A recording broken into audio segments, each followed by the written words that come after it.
الو الو الو سلام.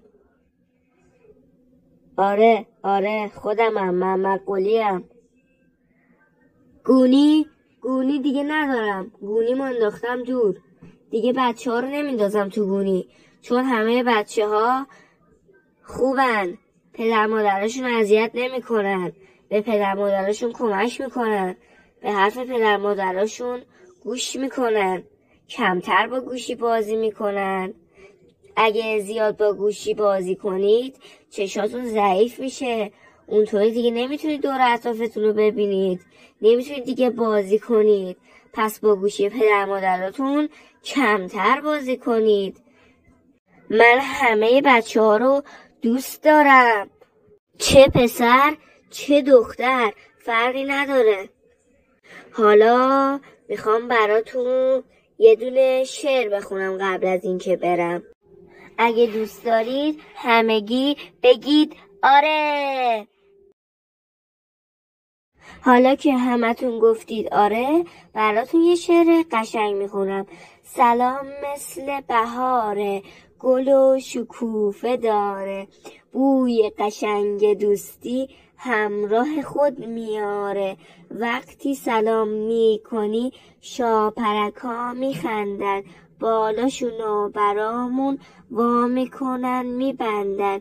گوش بده باز میخونن پرنده های زیبا، با چهچه و با جیک جیک سلام میدم به گلها. اگه شعرمو دوست داشتید حتما این ویدیو رو لایک کنید. مرسی. بریم که یه شعر دیگه هم براتون بخونیم. قطار مورچه، راه افتاده تو کوچه، بارش چیه این قطار، قند و شکر کلوچه. ایستگاه به ایستگاه میره، یواش یواش مثل مار. ایستگاه آخر کجاست، سوراخی توی دیوار. الو مامان کجایی، تو راهی یا اداره؟ زودتر بیا چون موقع نهاره.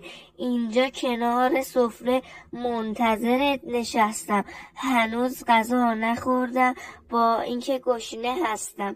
زود بیا تا خودم را برای تو لوس کنم، میخوام که قبل از غذا صورت تو بوس کنم. اینم از دومین شعرم. اگه دوست داشتید حتما این ویدیو لایک کنید و ممنون دیگه. من باید برم بچه ها، خدافظ. ماما قلی مهربون، ماما قلی مهربون، در قک ناز خندون، در قک ناز خندون. ماما قلی مهربون، ماما قلی مهربون، در قک ناز خندون، در قک ناز خندون.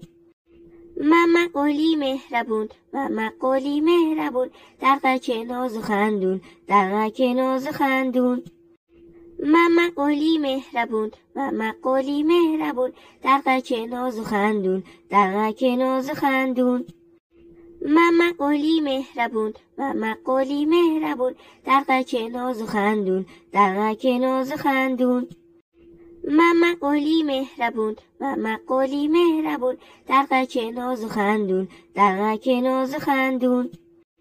ماما قلی مهربون، ماما قلی مهربون، در قک ناز خندون، در قک ناز خندون. ماما قلی مهربون، ماما قلی مهربون، در قک ناز خندون، در